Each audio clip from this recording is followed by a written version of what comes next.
ಎಲ್ಲರಿಗೂ ನಮಸ್ಕಾರ. ನಿರಂಜನ ಅವರ ಮೃತ್ಯುಂಜಯ ಕಥೆಯನ್ನು ಮತ್ತೆ ಮುಂದುವರಿಸೋಣ. ರಾಣಿ ಮತ್ತು ಪೆರೋ ಇವರುಗಳು ಮೆನೆಪ್ಟಾಗೆ ಒಂದು ಔತಣಕೂಟವನ್ನು ಏರ್ಪಾಡು ಮಾಡ್ತಾರೆ. ಅಲ್ಲಿಗೆ ಹೋಗ್ತಾನೆ ಮೆನೆಪ್ಟ. ಅವನಿಗೆ ಇದೆಲ್ಲ ಹೊಸದು, ಎಲ್ಲವನ್ನು ನೋಡ್ತಾನೆ. ಅಲ್ಲಿ ದಾಸದಾಸಿಯರು ಮಾಡೋ ನೃತ್ಯಗಳು, ಅವರು ಸಲ್ಲಿಸೋ ಸೇವೆಗಳು, ಪ್ರತಿಯೊಂದನ್ನು ನೋಡ್ತಾನೆ. ಅವನಿಗೆ ಇದೆಲ್ಲ ಹೊಸ ಪ್ರಪಂಚದ ಹಾಗೆ ಅನಿಸುತ್ತೆ. ಆನಂತರ ಅಲ್ಲಿ ಹೆಕ್ವೆಟ್ನ ಪರಿಚಯ ಕೂಡ ಆಗುತ್ತೆ. ಆಗ ಮೆನೆಪ್ಟ ಮತ್ತೆ ಇನ್ನೇನಾಗುತ್ತೆ ಮುಂದೆ ಅಂತ ನೋಡ್ತಾ ಇರುವಾಗ ಇನ್ನೂ ಒಬ್ಬ ನರ್ತಕಿ ಬರಬಹುದು ಅಂತ ಹೆಕ್ವೆಟ್ ಹೇಳ್ತಾನೆ. ಇಲ್ಲ, ಇನ್ನು ಕುಸ್ತಿಯವರು ಬರ್ತಾರೆ ಅಂತ ಗೇಬು ಹೇಳ್ತಾನೆ. ಡೊಳ್ಳು ಎಲ್ಲಿಂದ ಬರುತ್ತೋ ಗೊತ್ತಿಲ್ಲ, ಯಾರೋ ಸಣ್ಣಗೆ ಬಾರಿಸ್ತಾ ಇರ್ತಾರೆ. ದಿಗ್ ದಿಗ್ ಅಂತಬಿಟ್ಟು ಬಾರಿಸೋದು ಸದ್ದು ಕೇಳುತ್ತೆ. ಜೊಂಡು ವಾದ್ಯನೂ ರಾಗ ಎಳಿತಾ ಇರುತ್ತೆ. ಈಗ ಜೋಡಿ ಚಪ್ಪಾಳೆ ಸದ್ದು ನಿಂತು ಹೋಗಿರುತ್ತೆ, ಏಕೆಂದರೆ ಅಲ್ಲಿ ನರ್ತನ ನಿಂತು ಹೋಗಿರುತ್ತೆ. ಈಗ ಕೊಬ್ಬಿದ ಕುಸ್ತಿ ಪಟುಗಳೊಂದಿಬ್ಬರಲ್ಲಿರ್ತಾರೆ. ಅವರು ಅರಸೆಗೆ ವಂದಿಸ್ತಾರೆ, ಪರಸ್ಪರ ಹತ್ರ ಬರ್ತಾರೆ, ಒಬ್ಬರಿಂದೊಬ್ಬರು ದೂರ ಸರಿತಾರೆ, ಮುಷ್ಟಿಗಳಿಂದ ಒಬ್ಬರನ್ನೊಬ್ಬರು ಗುದ್ದುಕೊಂತಾರೆ. ಅವ್ರದ್ದೇ ಕೂಗು, ಹಾಳಾಗು ಸೆತ್ ಹಾಳಾಗು, ಈಗ ಸಾಯಿ, ನೀನು ಸಾಯಿ, ಈ ಥರ ಮಾತುಗಳಲ್ಲಿ ಒಬ್ಬರನ್ನೊಬ್ಬರು ಹೊಡ್ಕೊತಾ ಇರ್ತಾರೆ. ಹೆಕ್ವೆಟ್ ಇದನ್ನೆಲ್ಲ ನೋಡ್ತಾನೆ ಇರ್ತಾನೆ. ಕೊಬ್ಬಿದ ಗೂಳಿಗಳಿದ್ದಂಗಿದ್ದಾರೆ, ಒಂದನ್ನೊಂದು ತಿವಿದ್ರೇನು ಬಿಟ್ರೇನು, ಇಬ್ರು ಬರೀ ನಾಟಕ ಆಡ್ತಾ ಇರೋದು ಅಂತೇಳಿ ಹೇಳ್ತಾನೆ. ಆಗ ಗೇಬು ಹೇಳ್ತಾನೆ, ಮೆನೆಪ್ಟ ನಿಮಗೆ ಬಕೀಲ ಗೊತ್ತಲ್ವಾ ಅಂದಾಗ, ಗೊತ್ತು ಅಂತ ಮೆನೆಪ್ಟ ಹೇಳ್ತಾನೆ. ಅವನು ಕುಸ್ತಿನಲ್ಲಿ ಬಹಳ ನಿಸ್ಸೀಮ, ಆದರೆ ಈಗ ಸ್ವಲ್ಪ ಕಷ್ಟ ಪಾಪ, ಯಾಕೆಂದರೆ ಅವನಿಗೆ ಒಂದೇ ಕಣ್ಣಿರೋದು. ಇವಾಗ ಎದುರಾಳಿನ ಅವನು ಒಂದೇ ಕಣ್ಣಲ್ಲಿ ನೋಡಬೇಕು ಅಂತ ಗೇಬು ಹೇಳ್ತಾನೆ. ಆಗ ಕುಸ್ತಿಯನ್ನು ನೋಡ್ತಿದ್ದ ಹೆಕ್ವೆಟ್, ಆಗ ಅವನು ಬಿದ್ದ ಅಂತಾನೆ. ಆಗ ಇವರಿಬ್ಬರು ಕುಸ್ತಿ ಕಡೆ ಗಮನಿಸಿದಾಗ ಒಬ್ಬ ಇನ್ನೊಬ್ಬನನ್ನು ಎತ್ತಿ ಕೆಡವಿರ್ತಾನೆ. ಕೆಳಗೆ ಬಿದ್ದವನು ನಿಂತಿದ್ದವನು ಕಾಲು ಹಿಡಿದು ಎಳಿತಿರ್ತಾನೆ, ಆದರೆ ಆತ ಜಗ್ಗೋದಿಲ್ಲ. ಬಿದ್ದವನಿಗೆ ಮತ್ತೆ ಮತ್ತೆ ಗುದ್ದು ಬೀಳ್ತಾ ಇರುತ್ತೆ. ಅವನು ಸೋತು ಹಂಗಾತ ಮಲಗಬೇಕು. ಅಷ್ಟರಲ್ಲಿ ಅದು ಹೇಗಾಗುತ್ತೋ ಏನಾಗುತ್ತೋ ಗೊತ್ತಿದ್ದಿಲ್ಲ. ನಿಂತಿದ್ದವನು ಬೀಳ್ತಾನೆ, ಉರುಳಾಟ ಮಾಡ್ತಾನೆ ನೆಲದ ಮೇಲೆ. ಅವರ ಉರುಳಾಟಕ್ಕೆ ತಕ್ಕ ಹಾಗೆ ದಿಗ್ ದಿಗ್ ಅಂದ್ಬಿಟ್ಟು ಜೊಂಡು ವಾದ್ಯಗಳು ಬೋರ್ಗರಿತಾ ಇರುತ್ತವೆ. ಮುಂದೆ 2 ಕ್ಷಣದಲ್ಲಿ ಇನ್ನೊಬ್ಬ ಬೀಳ್ತಾನೆ, ಆಮೇಲೆ ಮತ್ತೊಬ್ಬ ಹೇಳ್ತಾನೆ. ಗೆದ್ದವನು ಯಾರು, ಮೊದಲು ಬಿದ್ದವನು ನಿಂತಿದ್ದವನು, ಯಾರಿಗೂ ಗೊತ್ತಾಗೋದಿಲ್ಲ. ಕುಸ್ತಿ ಬಗ್ಗೆ ಚೆನ್ನಾಗಿ ಜ್ಞಾನ ಇದ್ದವ್ರಿಗಷ್ಟೇ ಮತ್ತು ಅಲ್ಲಿನ ಪರಿಚಾರಕರುಗಳಿಗೆ ಮಾತ್ರ ಅದನ್ನು ತಿಳಿಯೋ ಕುತೂಹಲ ಇರುತ್ತೆ.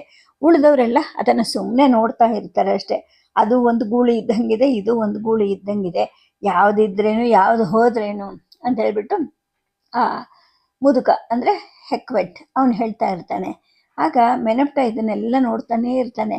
ಅಪ್ಪ, ಇಷ್ಟು ಮುದುಕ, ಈ ಬಡಕರ ಜೀವದಲ್ಲಿ ಈ ಹೊಟ್ಟೆನಲ್ಲಿ ಇಷ್ಟೊಂದು ಜಾಗ ಇತ್ತ, ಎಷ್ಟೊಂದು ತಿನ್ನಲ್ಲ ಇವನು ಅನ್ಕೊತಾ ಇರ್ತಾನೆ.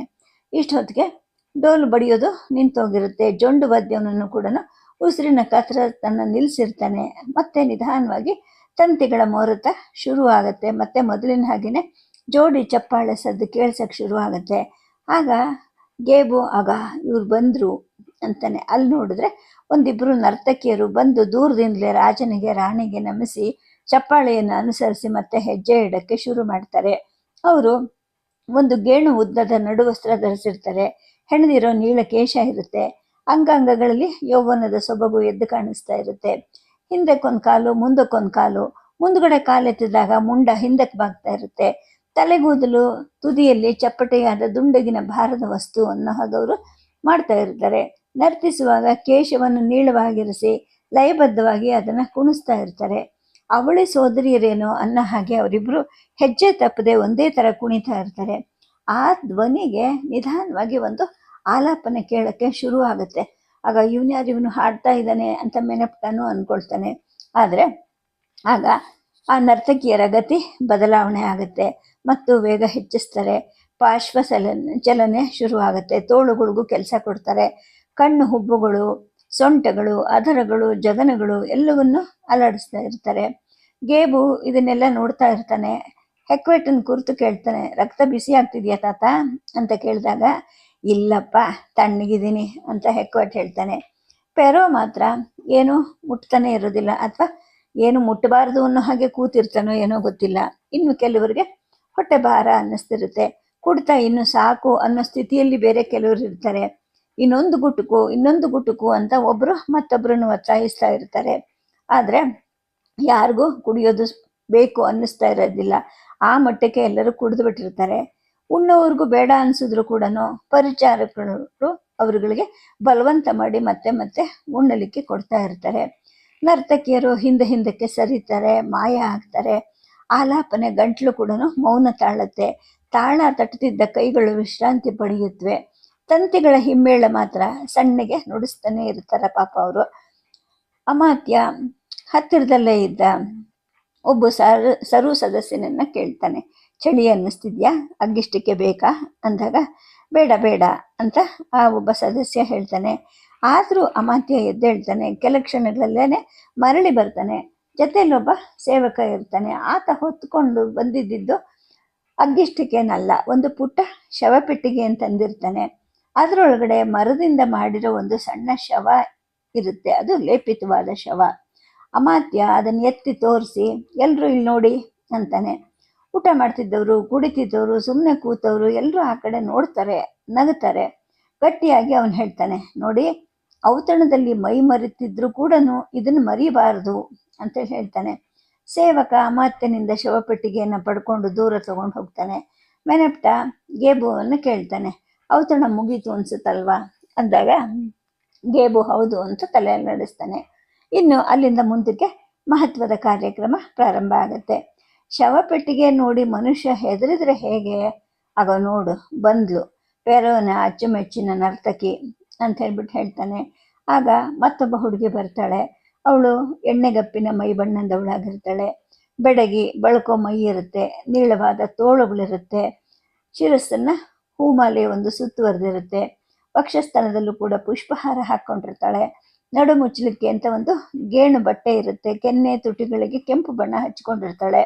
ಕೈ ಮತ್ತು ಪಾದಗಳಿಗೆ ಮದರಂಗಿಯನ್ನು ಹಚ್ಕೊಂಡಿರ್ತಾಳೆ. ಎತ್ತಿ ಹಿಡಿದು ಎರಡು ಕೈಯಲ್ಲೂ ಚಿಟಿಕೆಗಳನ್ನ ಸದ್ದನ್ನ ಆಧರಿಸ್ಕೊಂತ ಚಲಿಸ್ತಾ ರಾಜ ಮತ್ತು ರಾಣಿಗೆ ನಮಸ್ಕಾರ ಮಾಡ್ತಾಳೆ. ಅವಳನ್ನ ನೋಡಿ ಮಹಾರಾಣಿ ಮೂತಿ ತಿರುತ್ತಾಳೆ. ನೆಹನ್ ವೇಟ್ಗೂ ಕೂಡ ಅವಳನ್ನ ನೋಡಿದ್ರೆ ಅಸೂಯೆ ಆಗ್ತಾ ಇರುತ್ತೆ. ಸೇವಕರು ಮತ್ತೆ ಪಾನಪಾತ್ರೆಗಳ ಜೊತೆಗೆ ಬರ್ತಾರೆ. ಈಗ ಬೇಡ ಅಂದವರೇನೆ ಬಹಳಷ್ಟು ಜನ. ಮೆನಪ್ಟನ ಮೇಜಿನ ಮೇಲೆ ಒಂದು ಕಿವವ ತುಂಬಿದ ಒಂದು ಬಟ್ಟಲಿರುತ್ತೆ. ಅಲ್ಲ, ಇದು ಯಾವಾಗ ಬಂತು ಅಂತ ಅಂದ್ಕೊಂಡು ಮೆನಪ್ಟ ಅದನ್ನ ಎತ್ತಿ ರುಚಿ ನೋಡ್ತಾನೆ. ಗೇಬು ಕಡೆಗೆ ಹೊರಳ್ತಾನೆ. ಕೆಪ್ಟು ನೀರಾನೆ ಪ್ರಾಂತ್ಯದಿಂದ ಕಿವವ ತಗೋತಾನಂತೆ ಅಂತ ಹೇಳಿದಾಗ ಗೇಬುಗೆ ಬೆಚ್ಚ ಬೀಳೋ ನಂಗೆ ಆಗುತ್ತೆ. ಕೆಪ್ಟುನಾ ಅಂದರೆ ನಿಮ್ಮ ಜೊತೆಗೆ ವಾಣಿಜ್ಯ ಸಂಬಂಧ ಪ್ರಾರಂಭ ಮಾಡಿದ್ದಾನೇನು ಅಂತ ನಗ್ತಾನೆ. ಅಷ್ಟೊತ್ತಿಗೆ ಒಬ್ಬಳ ಸಂಗೀತಗಾರ್ತಿ ಆಲಾಪನೆ ಪ್ರಾರಂಭ ಮಾಡಿರ್ತಾಳೆ. ತಂತಿ ವಾದ್ಯ ಗುಯ್ಗುಟ್ತಾ ಇರುತ್ತೆ.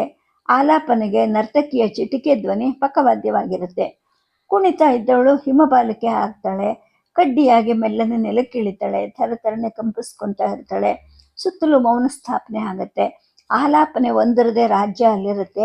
ಶಾಖದ ಸ್ಪರ್ಶಕ್ಕೆ ಹಿಮ ಕರಗುತ್ತೇನೋ ಅನ್ನೋ ಹಾಗೆ ತಂತಿಗಳು ಕೂಗಾಡುತ್ತವೆ. ಚಿಟಿಕೆಗಳು ಗಡಚಿಕ್ಕತ್ವೆ. ಮೇಲೆ ಎದ್ದ ನರ್ತಕಿ ಕಾಲುಗಳನ್ನು ಜಾಡಿಸ್ತಾಳೆ. ಅಂಗಾಂಗಗಳೆಲ್ಲ ಸ್ಪಂದಿಸುತ್ತವೆ. ಗತಿಯನ್ನು ತೀವ್ರಗೊಳಿಸ್ತಾಳೆ. ನೆಲದ ಅಗಲಕ್ಕೂ ಅಂಡಾಕಾರವಾಗಿ ಅವಳು ನರ್ತಿಸಕ್ಕೆ ಶುರು ಮಾಡ್ತಾಳೆ. ನರ್ತನದ ಜೊತೆಗೆ ಸಂಗೀತಗಾರ್ತಿಯ ಹಾಡು ಭವನವನ್ನೆಲ್ಲ ಆವರಿಸುತ್ತೆ. ಮತ್ತೆ ಅದೇ ಹಾಡುಗಳ ಪುನರುಚ್ಚಾರ ಆಗಕ್ಕೆ ಪ್ರಾರಂಭ ಆಗುತ್ತೆ. ಕೊನೆಗೆ ಕುಣಿತನು ಪುನರಾವರ್ತನೆ ಆಗಿ ಪೀಠದ ಎದುರಲ್ಲಿ ರೂಪಸಿ ನಿಂತ್ಕೊತಾಳೆ. ಆಗ ಎಡಗೈಯಲ್ಲಿದ್ದ ಅಂಕ್ ಅನ್ನೋ ರಾಜಮುದ್ರೆಯನ್ನು ಪೆರೋ ಆಡಿಸ್ತಾನೆ. ಬಯಕೆ ತುಂಬಿದ ಕಣ್ಣುಗಳಿಂದ ನರ್ತಕಿಯನ್ನೇ ನೋಡ್ತಾ ಇರ್ತಾನೆ. ಪಕ್ಕದಲ್ಲಿ ಏನು ನಡೀತಾ ಇದೆ ಅಂತ ಮಹಾರಾಣಿಗೆ ಗೊತ್ತಿದ್ರು ಕೂಡ ಅವಳು ಒಂದು ರೀತಿಯ ನಿರ್ಲಕ್ಷ್ಯವನ್ನು ತಾಳಿ ತನ್ನ ಸೇವಕರ ಮುಖ್ಯಸ್ಥ ಒಬ್ಬನನ್ನು ಕರೀತಾಳೆ. ಉಡುಗೊರೆಗಳು ಸಿದ್ಧ ಆಗಿದೆಯಾ ಅಂತ ಕೇಳ್ತಾಳೆ. ಅಮಾತ್ಯರನ್ನು ಸೇರಿಸಿ ಒಟ್ಟು 17 ಬೇಕು. ಇಲ್ಲಿ 14 ಇದೆ ಅಂತೀಯಲ್ಲ, ಮೂರ್ಖ ನೀನು. ಗೇಬುವಿನ 3 ಜನ ಹುಡುಗಿಯರನ್ನು ಬಿಟ್ಬಿಟ್ಟಿದ್ಯಾ? ಅವರೇನು ತಪ್ಪು ಮಾಡಿದ್ದಾರೆ ಅಂತ ಕೇಳ್ತಾಳೆ. ಕೊನೆ ಮಾತನಾಡಿ ಬೇಕಂತೇನೆ ನೆಹನ್ ವೈಟ ಕಡೆಗೆ ಕುಡಿ ನೋಟವನ್ನು ಬೀರ್ತಾಳೆ. ಪೆರೋ ತನ್ನ ಕೈಯಲ್ಲಿ ತನ್ನ ಕೊರಳಲ್ಲಿದ್ದ ಒಂದು ಸರವನ್ನು ಬಿಚ್ಚಿ ಕೊಂಡಿಯನ್ನು ಬಿಗಿಗೊಳಿಸಿ ತನ್ನ ಹತ್ರಕ್ಕೆ ಬಂದ ಆ ನರ್ತಕಿ ಕೈಗೆ ಕೊಡ್ತಾನೆ. ಆಕೆ ಕೃತಜ್ಞತಾಪೂರ್ವಕವಾಗಿ ಪೆರೋಗೆ ಬಾಗಿ ವಂದಿಸ್ತಾಳೆ. ಆ ನಂತರ ಬಿರಿದ ತುಟಿಗಳು ಮುಟ್ಟದ ಹಾಗೇನೆ ಮಹಾಪ್ರಭುವನ್ನು ಮುದ್ದಿಸಿದ ಹಾಗೆ ನಟಿಸ್ತಾಳೆ. ಆಕೆ ಅಲ್ಲಿಂದ ಹೊರಳುತ್ತಾಳೆ. ಮಹಾರಾಣಿಗೆ ಒಪ್ಪೋ ಗಾಂಭೀರ್ಯದಿಂದಲೇ ಮಂದಗಮನೆಯಾಗಿ ಅಲ್ಲಿಂದ ನಡೀತಾಳೆ. ಇನ್ನು ಅಮಾತ್ಯ ಸೂಚನೆ ಕೊಡ್ತಾನೆ. ಅವನು ಕೊಡ್ತಿದ್ದ ಹಾಗೇನೆ ಹಾಡುಗಾರ, ವಾದಕರು, ಕುಳ್ಳ, ಕುಸ್ತಿಯವರು, ಜೋಡಿ ನರ್ತಕಿಯರು ಇವರೆಲ್ಲರೂ ಪೆರೋ ಎದುರಿಗೆ ಬಂದು ನಿಂತ್ಕೊತಾರೆ. ತಂದೆ ಮಗ್ಗಲಿಗೆ ಬಂದು ನಿಂತ್ಕೊಂಡ ಹಿರಿಯ ರಾಜಕುಮಾರಿ ಸೇವಕರು ತಂದ ತಟ್ಟೆಗಳಿಂದ ಪುರಸ್ಕಾರಗಳನ್ನು ಅವರಿಗೆ ಕೊಡ್ತಾಳೆ. ಸ್ತ್ರೀಯರಿಗೆಲ್ಲ ಕರ್ಣಕುಂಡಲ ಕೊಟ್ಟಿರ್ತಾರೆ, ಗಂಡಸರಿಗೆ ಬಂಗಾರದ ಉಂಗುರಗಳನ್ನ ಕೊಡ್ತಾರೆ. ಆಗ ಗೇಬು ಹೇಳ್ತಾನೆ, ಇನ್ನು ನಮ್ಮನ್ನು ಕರೀತಾರೆ ಅಂತ ಹೇಳ್ಬಿಟ್ಟು ವಾದಕರು ಮತ್ತೆ ತಂತಿ ವಾದ್ಯಗಳನ್ನ ನುಡಿಸೋಕ್ಕೆ ಪ್ರಾರಂಭ ಮಾಡ್ತಾರೆ. ಅಲ್ಲಿ ಮೃದುವಾದ ಸ್ವರದ ಅಲೆಗಳು ಏಳುತ್ತವೆ. ದಾಸಿಯರು ಬೆಳ್ಳಿಯ ತಟ್ಟೆಗಳಲ್ಲಿ ಉಡುಗೊರೆಗಳನ್ನು ತರ್ತಾರೆ. ದಾಸಿಯರು ತಂದಿದ್ದೀಗ ನೆಹನ್ ವೈಡ್ ಮತ್ತು ಅವಳ ಪುತ್ರಿಯರಿಗೆ ಅವರಿಗೆ ದುಕೂಲ ಮತ್ತು ಶಿರೋಪಟ್ಟಿ ಇದನ್ನೆಲ್ಲ ಮಹಾರಾಣಿ ವಿತರಣೆ ಮಾಡ್ತಾ ಇರ್ತಾಳೆ. ಇನ್ನು ಪೆರೋನ ಮಗ ಅಂದರೆ ರಾಜ್ಕುಮಾರ ಅಮಾತ್ಯ ಒಪ್ಪಿಸಿರ್ತಕ್ಕಂತಹ ಉಡುಗೊರೆಯನ್ನ ಅಂದರೆ ಒಂದು ಬೆಲೆ ಬಾಳುವ ಎದೆ ಪಟ್ಟಿಕೆಯನ್ನ ಕೊಡ್ಲಿಕ್ಕೆ ಅಂತ ನಿಂತ್ಕೊಳ್ತಾನೆ. ಹೆಕ್ವೆಟ್ ಅದನ್ನ ಅಸೂಯೆ ಕಣ್ಣಿಂದ ಅದನ್ನೇ ನೋಡ್ತಾ ಇರ್ತಾನೆ. ಹಿಂಬಾಲಿಸಿ ಬಂದ ಅಮಾತ್ಯರ ಜೊತೆಗೆ ರಾಜ್ಕುಮಾರ ಹೆಕ್ವೆಟ್ ಹತ್ರಕ್ಕೆ ಬರ್ತಾನೆ. ಇಂಥವ್ರಿಗೆ ಅಂತ ಮೊದಲೇ ಗೊತ್ತು ಮಾಡಿಕೊಂಡಿದ್ದ ತಟ್ಟೆಗಳಲ್ಲಿ ಉಡುಗೊರೆಗಳನ್ನ ಸಿದ್ಧ ಮಾಡಿ ಇಟ್ಕೊಂಡಿರ್ತಾರೆ. ಈ ಹೆಕ್ವೆಟ್ ಅಂದರೆ ಈ ಮುದುಕನಿಗೆ 5 ಎಳೆಗಳ ಒಂದು ಸರ ಇದನ್ನ ರಾಜ್ಕುಮಾರ ಕೊಡ್ತಾನೆ. ಗೇಬು ತಗ್ಗಿದ ಧ್ವನಿಯಲ್ಲಿ ಕುಟುಕ್ತಾನೆ, ಆಹಾ, ಇವನು ಎದೆಗೂಡು ಮುಚ್ಚಕ್ಕೆ ಎಷ್ಟು ಹಾರಗಳಿದ್ರೂ ಸಾಲದು ಅಂತ. ಮೆನಪ್ಟ ಸರದಿ ಇವಾಗ ಅವನೆದ್ದು ನಿಂತ್ಕೊಳ್ತಾನೆ. ಮಣಿಗಂಟುಗಳಿಗೆ ಬಿಗಿಯುವಂತಹ ರತ್ನ ಖಚಿತವಾದ ಪಟ್ಟಿಕೆಗಳನ್ನು ಅವನಿಗೆ ಕೊಡ್ತಾರೆ. ಅದನ್ನು ಅವನು ಸ್ವೀಕರಿಸ್ತಾನೆ. ಹೇಳ್ತಾ ಗೇಬು ಹೇಳ್ತಾನೆ, ನಾಯಕ, ನಿಮಗೆ ಇದು ಪ್ರೇಮ ಬಂಧನ ಅಂತ ಹೇಳ್ತಾನೆ. ಗೇಬುಗೆ ರತ್ನ ಖಚಿತವಾದ ಸೊಂಟ ಪಟ್ಟಿಯನ್ನು ಕೊಡ್ತಾರೆ. ಇನ್ನು ನೀನು ಹೊಟ್ಟೆ ಬೆಳೆಸೋ ಹಂಗಿಲ್ಲ ಮಗು ಅಂತ ಹೆಕ್ವೆಟ್ ಅವನನ್ನು ಕಿಚಾಯಿಸ್ತಾನೆ. ಸದಸ್ಯರೆಲ್ಲ ಉಡುಗೊರೆಗಳನ್ನ ಸ್ವೀಕರಿಸಕ್ಕೆ ರಾಜ್ಕುಮಾರನ ಹತ್ರಕ್ಕೆ ಬರ್ತಿದ್ದ ಹಾಗೇನೆ ಪೆರೋ ಎದ್ದು ಮಹಾರಾಣಿ ಮತ್ತು ತನ್ನ ಹೆಣ್ಣು ಮಕ್ಕಳನ್ನ ಕರ್ಕೊಂಡು ನೆಹನ್ ವೈಟ್ ತನ್ನ ಬಾಲಿಕೆಯರನ್ನು ಕೂಡ ಕರ್ಕೊಂಡು ಅಲ್ಲಿಂದ ಹೊರಡ್ತಾರೆ. ಸದಸ್ಯರಿಗೆ ರಾಜ್ಕುಮಾರ ಉಡುಗೊರೆಗಳನ್ನ ಕೊಡ್ತಾ ಬರ್ತಾನೆ. ಒಂದೇ ಥರದ ಉಡುಗೊರೆ ಎಲ್ಲರಿಗೂ ಕೊಟ್ಟಿರ್ತಾರೆ. ಅಂದರೆ ಸೆಣಬಿನ ಅತಿ ನುಣುಪಾದ ಒಂದು ವಸ್ತ್ರ, 2 ಎಳೆಯ ಬಂಗಾರದ ಸರ, ಇವುಗಳನ್ನ ಎಲ್ಲರಿಗೂ ಕೊಡ್ತಿರ್ತಾರೆ. ಇದಲ್ಲದೆ ಬೇರೆಯವರಿಗೆ ಬೇರೆ ಬೇರೆ ಅವರವರ ಅಂತಸ್ತಿಗೆ ತಕ್ಕಂತೆ ದೊಡ್ಡ ದೊಡ್ಡ ಉಡುಗೊರೆಗಳನ್ನು ಕೂಡ ಕೊಡ್ತಾರೆ. ಅಮಾತ್ಯ ಹೆಕ್ವೆಟ್ ನನ್ನ ಪಕ್ಕಕ್ಕೆ ಕರೀತಾನೆ. ಹಾಗಾದರೆ ನಾಳೆ ಅಂತ ಅಂದಾಗ ಹೆಕ್ವೆಟ್ ಪ್ರತಿಭಟಿಸ್ತಾನೆ. ನಾಳೆನಾ? ಇಲ್ಲ, ಔತಣ ಆದಮೇಲೆ 1 ದಿನ ಆದರೂ ವಿಶ್ರಾಂತಿ ಮಾಡ್ಕೋಬೇಕಲ್ವಾ ಅಂದಾಗ, ಸರಿ, ನಾಳದ್ದು ನಾವೇ ಸಜ್ಜುಗೊಳಿಸೋಕ್ಕೆ ಆದೇಶ ಕೊಡ್ತೀನಿ. ಆ ಮೆನಪ್ಟಾನನ್ನು ಈ ಕಡೆ ಕಳಿಸಿ ಅಂತ ಹೇಳ್ತಾನೆ. ಅಮಾತ್ಯರು ಕರೀತಿದ್ದಾರೆ ಅಂತ ಹೆಕ್ವೆಟ್ ಹೇಳಿದಾಗ ಮೆನಪ್ಟ ಹೆಕ್ವೆಟನ ಹಾಗೆ ತಾನು ಉಡುಗೊರೆ ತಟ್ಟೆಯನ್ನು ಮೇಜಿನ ಮೇಲೆ ಬಿಟ್ಟು ಅಮೆರಬ್ನ ಸಮೀಪಿಸ್ತಾನೆ, ಅಂದರೆ ಅಮಾತ್ಯನ ಹತ್ರಕ್ಕೆ. ಸಂಜೆ ಅಮಾತ್ಯನ ಮುಖದಲ್ಲಿದ್ದಂತಹ ದಣಿವಿನ ಛಾಯೆ ಈಗಿರೋದಿಲ್ಲ. ಅಲ್ಲಿ ಸಂತೃಪ್ತಿಯ ಭಾವ ಇರುತ್ತೆ. ಒಂದು ದೊಡ್ಡ ಔತಣ ಕೂಟವನ್ನು ಯಶಸ್ವಿಯಾಗಿ ಮಾಡಿದ ಒಂದು ಸಂತೃಪ್ತಿ ಅವನ ಮುಖದಲ್ಲಿರುತ್ತೆ. ಆತ್ಮೀಯ ಧ್ವನಿಯಲ್ಲಿ ಅವನು ಹೇಳ್ತಾನೆ, ಮೆನಪ್ಟ, ಇವತ್ತು ಅಧಿವೇಶನ ನಡೀತು. ಮಹಾ ಅರ್ಚಕರ ಜೊತೆಗೆ ಮಾತಾಡಿ ಅವರನ್ನು ಕರ್ಕೊಂಡು ಬರೋಕ್ಕೆ ಅಂತ ನಾಳಿದ್ದು ಹೆಕ್ವೆಟ್ ಹೋಗ್ತಾರೆ. ಇನ್ನು 2-3 ವಾರಗಳಲ್ಲಿ ಸೆಡ್ ಉತ್ಸವ ಬರುತ್ತೆ. ಅದರಲ್ಲಿ ಪಾಲ್ಗೊಳ್ಳುವ ಭಾಗ್ಯ ಎಲ್ಲರಿಗೂ ಸಿಕ್ಕೋದಿಲ್ಲ. ನೀವು ರಾಜಧಾನಿಗೆ ಅತಿಥಿಯಾಗಿ ಬಂದ ಮೇಲೆ ಎಲ್ಲ ಒಳ್ಳೆಯದನ್ನೇ ನೋಡ್ತಾ ಇದ್ದೀವಿ ಅಂತ ಹೇಳಿದಾಗ ಮೆನಪ್ಟ ಹೇಳ್ತಾನೆ, ಅಮಾತ್ಯರೇ, ನಾನು ಯಾವಾಗಲೂ ಶುಭವನ್ನೇ ಕೋರ್ತೀನಿ, ಶುಭವನ್ನೇ ಎದುರು ನೋಡ್ತೀನಿ ಅಂತ ಹೇಳಿದಾಗ, ಸರಿ ಮೆನಪ್ಟ, ದೇವರ ರಕ್ಷೆ ನಿಮಗಿರಲಿ ಅಂತಾನೆ. ನಾಯಕ ತುಸು ತಲೆ ಬಾಗಿಸ್ತಾನೆ, ಅಲ್ಲಿಂದ ಹೊರಡ್ತಾನೆ. ಗೇಬು ಹೇಳ್ತಾನೆ, ಮೆನಪ್ಟ, ನಿಮ್ಮ ಉಡುಗೊರೆ ತಟ್ಟೆ ಅಲ್ಲೇ ಬಿಟ್ಟಿದ್ದೀರಾ ಅಂದಾಗ ನಾಯಕ ಮುಗುಳ್ನಗ್ತಾನೆ, ತಟ್ಟೆ ಕಡೆಗೆ ಹೋಗ್ತಾನೆ. ಎಲ್ಲರೂ ಹೊರಡ್ತಾ ಇರ್ತಾರೆ. ಅಷ್ಟೊತ್ತಿಗಾಗಲೇ ರಾಜ್ಕುಮಾರನು ಅಲ್ಲಿಂದ ಹೊರಟೋಗಿರ್ತಾನೆ. ಪಾಕಶಾಲೆಯ ಆಚೆಗೆ ಪ್ರತಿಷ್ಠಿತರ ಬೋಯಿಗಳು ಮತ್ತು 100 ಕೆಲಸಗಾರರು ಕೂಡ ಆಗಲೇ ತಿಂದು ಕುಡಿದು ತಮ್ಮ ದುಡಿಮೆಗೆ ಸಿದ್ಧವಾಗಿ ನಿಂತಿರ್ತಾರೆ. ದೇವಮಂದಿರದ ಪ್ರಾಂಗಣದಲ್ಲೂ ಕೂಡ ಔತಣ ಮುಗಿದಿರುತ್ತೆ. ಸತ್ಕಾರ ಭವನದಲ್ಲಿದ್ದ ಪರಿಚಾರಕರಷ್ಟೇ ಮಾತ್ರ ಈಗ ಬರೀ ಹೊಟ್ಟೆವರು. ಅವ್ರಿಗೂ ಕೂಡ ಹಶ್ವಾಗಿರುತ್ತೆ, ಅವಸರ ಮಾಡ್ತಾ ಇರ್ತಾರೆ. ಅಷ್ಟೊತ್ತಿಗೆ ಪ್ರವೇಶ ದ್ವಾರದಲ್ಲಿ ಬಟ, ಔಟ ಮತ್ತು ಬೆಕ್ಕ ಕಾಣಿಸ್ಕೊಳ್ತಾರೆ. ನಾಯಕ ಅವರನ್ನು ಕೈ ಸನ್ನೆ ಮಾಡಿ ಕರೀತಾನೆ. ಉಡುಗೊರೆಯ ತಟ್ಟೆಯನ್ನು ಅವರು ಎತ್ಕೊತಾರೆ. ಗೇಬು ಮತ್ತು ಹೆಕ್ವೆಟ್ ಭವನದ ಒಂದು ಮೂಲೆಯಲ್ಲಿ ಪಿಸು ಧ್ವನಿಯಲ್ಲಿ ಏನೋ ಮಾತಾಡ್ತಾ ನಿಂತಿರ್ತಾರೆ. ಮೆನಪ್ಟ ಪರಿವಾರದ ಜೊತೆಗೆ ಹೊರಗಡೆಗೆ ಇಳಿದು ಅತಿಥಿ ಗೃಹದ ಕಡೆಗೆ ನಡೀತಾನೆ. ಅಲ್ಲಿ ಅರಮನೆಯ ಔತಣದ ಸವಿ ನೋಡಿದ್ದ ಅಂಬಿಗರು ಕೂಡ ಇರ್ತಾರೆ. ಬಟಾನಿಗೆ ಮೆನೆಪ್ಟ ಹೇಳ್ತಾನೆ, ನೋಡು, ನಾಳಿದ್ದು ಹೆಕ್ವೆಟ್ ಅಂತ ಅತ್ಯಂತ ಹಿರಿಯ ಸಲಹೆಗಾರ ಇದ್ದಾನಲ್ಲ, ಅವನು ಮಹಾರ್ಚಕನ ಭೇಟಿಗೆ ಹೋಗ್ತಾ ಇದ್ದಾನಂತೆ. ಅಮಾತ್ಯರು ಹೇಳಿದ್ರು, ಇನ್ನು 2-3 ವಾರದಲ್ಲಿ ಸೆಡ್ ಉತ್ಸವ ನಡೆಯುತ್ತಂತೆ ಅಂದಾಗ ಭಟ ಕೇಳ್ತಾನೆ, 2-3 ವಾರನ ಊರಿಗೊಂದ್ಸಲ ಹೋಗಿ ಬರೋಣವಾ ಅಂತ ಅಂದಾಗ, ಔಟ ಬೆಕ್ ನಾನು ಇಲ್ಲಿರ್ತೀವಿ ಭಟ, ನೀನು ಊರಿಗೆ ಹೋಗ್ಬಿಟ್ಟು ಒಂದು 4 ದಿನ ಇದ್ಬಿಟ್ಟು ವಾಪಸ್ ಬಂದುಬಿಡು, ಸೆಡ್ ಉತ್ಸವ ಮುಗಿದ ತಕ್ಷಣ ಇಲ್ಲಿಂದ ಹೊರಟು ಬಿಡೋಣ ಅಂತ ಹೇಳಿದಾಗ, ಆಗಲಿ ಅಣ್ಣ, ನಾನು ನಾಳೆ ಹೊರಡ್ಲಾ ಅಂದಾಗ, ನಾಳದ್ದು ಹೊರಡು, ಹೆಕ್ವೆಟ್ ಈ ಕಡೆಗೆ ಹೊರಟಾಗ ನೀನು ಆ ಕಡೆಗೆ ಹೊರಡು ಅಂದಾಗ, ಆಯಿತು ಅಣ್ಣ, ನಾಳಿದ್ದು ಬೆಳಗ್ಗೆ ಹೊರಡ್ತೀನಿ ಅಂತ ಹೇಳಿಬಿಟ್ಟು ಭಟ ಹೇಳ್ತಾನೆ. ಅಲ್ಲಿಗೆ ಅವರು ಊರಿಗೆ ಹೋಗೋದು ಸದ್ಯಕ್ಕೆ ಮುಂದಕ್ಕೆ ಹೋಗಿರುತ್ತೆ. ಭಟ ಮಾತ್ರ ಊರಿಗೆ ಹೊರಡೋಕ್ಕೆ ಸಿದ್ಧವಾಗ್ತಾನೆ. ಇನ್ನು ಔತಣ ನಡೆದ ರಾತ್ರಿ ಆ ಔತಣ ನಡೆದ ಭವನದ ಒಂದು ಗೋಡೆಯ ಕಿವಿ ಚುರುಕಾಗಿರುತ್ತೆ. ಔತಣ ಆರಂಭ ಆಗೋಕ್ಕೂ ಮೊದಲೇನೆ ಸರು ಅಧಿವೇಶನದ ತೀರ್ಮಾನ ಏನಾಗಬಹುದು ಅಂತ ಸೆನೆಬ್ಗೆ ಗೊತ್ತಿರುತ್ತೆ. ಆ ಗೋಡೆಯಿಂದ ಅರಮನೆ ದೇವಮಂದಿರಕ್ಕೆ ಸ್ವಲ್ಪನೇ ದೂರ ಇರುತ್ತೆ. ರಾತ್ರಿ ಹೊತ್ತಿನಲ್ಲಿ ಇನೇನಿ ಅಲ್ಲಿಂದ ಸದ್ದಿಲ್ಲದೆ ಹೊರಡ್ತಾನೆ. ಇದನ್ನ ಮೆನ್ನ ಗಮನಿಸಿರ್ತಾನೆ. ಆ ಇನೇನಿ ಮಹಾಮಂದಿರದ ಕಡೆಗೆ ಹೋಗ್ತಾನೆ. ಅಲ್ಲಿ ಮಹಾ ಅರ್ಚಕನಿಗೆ ಮುಟ್ಟಿಸ್ಬೇಕಾಗಿದ್ದಂತಹ ವರದಿ ಸಿದ್ಧವಾಗಿರುತ್ತೆ. ಮಧ್ಯರಾತ್ರಿ ಹೊತ್ತಿಗೆ ಮೆಂಫಿಸ್ ಬಿಡೋಕ್ಕೆ ಅಣಿಯಾಗಿದ್ದಂತಹ 3-4 ದೋಣಿಗಳು ಇರುತ್ತವೆ ಆ ನದಿಯಲ್ಲಿ. ಅಸ್ವಸ್ಥ ಸಂಬಂಧಿಕರನ್ನು ನೋಡಲಿಕ್ಕೆ ಆ ನಗರಕ್ಕೆ ಹೊರಟಿದ್ದಾನೆ ಒಬ್ಬ ಯುವಕ ದೇವಸೇವಕ ಅಂತ ಹೇಳಿಬಿಟ್ಟು ಇವರು ಹೇಳಿಕೊಂಡು ಅಲ್ಲಿದ್ದ ಒಂದು ದೋಣಿಯನ್ನು ಹತ್ತುತ್ತಾರೆ. ಆ ಹೊತ್ತಿಗೆ ಪೆರೋನ ಬೇಹುಗಾರರು ಅಲ್ಲಿ ಜಾಗೃತಾವಸ್ಥೆಯಲ್ಲಿ ಇರಬೇಕು, ಆದರೆ ಅವರು ನಿದ್ದೆ ಮಾಡ್ತಾ ಇರ್ತಾರೆ. ದೇಶದಲ್ಲಿ ಪ್ರಜೆಗಳು ಏನು ಮಾಡ್ತಾರೆ, ಏನು ಮಾತಾಡ್ತಾರೆ ಎಲ್ಲವನ್ನು ಆಡಳಿತಕ್ಕೆ ತಿಳಿಸೋದು ಅರ್ಚಕ ಸಮುದಾಯಕ್ಕೆ ಸೇರಿರೋ ಒಂದು ವಿಶೇಷವಾದ ಹೊಣೆ ಆಗಿರುತ್ತೆ. ಗೂಢಚಾರ್ಯ ಕೂಡ ಅವರೇ ಮಾಡಬೇಕಾಗಿರುತ್ತೆ. ಅದು ಪ್ರಾಚೀನ ಕಾಲದಿಂದಲೂ ಬಳಕೆಯಲ್ಲಿದ್ದಂತಹ ಒಂದು ಏರ್ಪಾಟಾಗಿರುತ್ತೆ. ಅಂತಹ ಬೇಹುಗಾರರ ಬಗ್ಗೆ ಈಗ ಪೆರೋನ ಎಚ್ಚರಿಕೆ ವಹಿಸಬೇಕಾಗಿ ಬಂದಿದ್ದು ಹೊಸ ಬೆಳವಣಿಗೆ. ಇದು ಎಲ್ಲಾದರೂ ಗೊತ್ತಾದರೆ ಹೀಗೂ ಉಂಟಾ ಅಂತ ಪ್ರಜೆಗಳು ಮೂಗಿನ ಮೇಲೆ ಬೆರಳಿಡುವಂತಹ ಪರಿಸ್ಥಿತಿ ಈಗ ಬಂದುಬಿಟ್ಟಿರುತ್ತೆ. ಬೆಳಗ್ಗೆ ಆಗಿರುತ್ತೆ.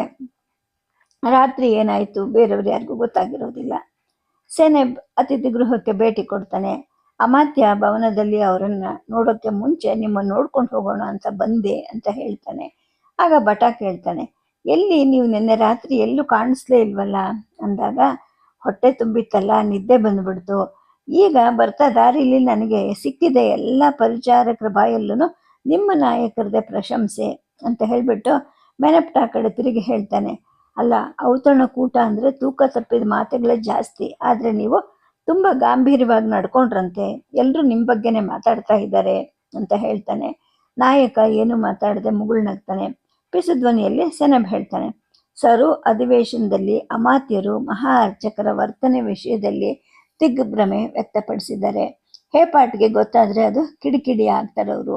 ಅಂದರೆ ಇವಾಗ ಬನ್ನಿ ಅಂತಂದರೆ ಇವಾಗ ಬರೋಕ್ಕಾಗಲ್ಲ ಅಂತ ಹೇಳಿ ಕಳಿಸಿದ್ದಾರೆ. ಆ ಬಗ್ಗೆ ಅಮಾತ್ಯರಿಗೆ ಸ್ವಲ್ಪ ಅಸಮಾಧಾನ ಇದೆ. ಹಾಗಾಗಿ ಸರು ಸದಸ್ಯ ಹಿರಿಯ ಸಲಹೆಗಾರ ಹೆಕ್ವೆಟ್ ಅವ್ರ ಜೊತೆ ಮಾತಾಡೋಕ್ಕೆ ಹೋಗ್ತಿದ್ದಾರೆ ಅಂತ ಹೇಳಿಬಿಟ್ಟು ಹೇಳ್ತಾನೆ. ಅಂದರೆ ರಾಯಭಾರ ಮಾಡಕ್ಕ ಅಂತ ಮೆನೆಪ್ಟ ಹೇಳ್ತಾನೆ. ಹಾಂ ಅಂತ ಹೇಳಿಬಿಟ್ಟು ಆ ಬಂದ ಸೆನೆಬ್ ಹೇಳ್ತಾನೆ. ಆಗ ಭಟ ಕೇಳ್ತಾನೆ, ಲಿಪಿಕಾರಯ್ಯ, ನಿಮಗೊಂದು ವಿಷಯ ಗೊತ್ತೋ ಇಲ್ವೋ ಅಂದಾಗ, ಏನಪ್ಪ ಅಂದಾಗ, ನಾನು ನೀರಾನೆ ಪ್ರಾಂತ್ಯಕ್ಕೆ ಹೊರಟಿದ್ದೀನಿ ಅಂದಾಗ, ಹೌದಾ, ಹಾಗಾದರೆ ಇಲ್ಲಿ ನಾಯಕರು ಮತ್ತು ಅಂಗರಕ್ಷಕರು ಮಾತ್ರ ಇರ್ತಾರ? ಇವತ್ತು ಹೀಗೆ, ನಾಳೆ ಹೇಗೋ ಗೊತ್ತಿಲ್ಲ. ನೀವು ಇದುವರೆಗೂ ನನಗೇನಾದರೂ ಉಡುಗೊರೆಗೆ ಕೊಟ್ಟಿದ್ದೀರಾ? ನಾನು ಕೇಳಿದ್ದೀನ? ನನಗೆ ಫಲಾಪೇಕ್ಷೆ ಇಲ್ಲದ ಗೆಳೆತನ, ನಾನು ನಿಮ್ಮ ಹಿತಚಿಂತಕ ಅಂತ ಹೇಳ್ತಾನೆ. ಅಂದರೆ ಬಾಯಲ್ಲಿ ಅವನು ಹಂಗೆ ಹೇಳಿದ್ರು ಕೂಡ ನನಗೆ ನೀವೇನು ಕೊಟ್ಟಿಲ್ಲ ಅನ್ನೋ ಒಂದು ದುರಾಸೆ ಅವನ ಮುಖದಲ್ಲಿ, ಅವನ ಮಾತಿನಲ್ಲಿ ಎದ್ದು ಕಾಣಿಸ್ತಾ ಇರುತ್ತೆ.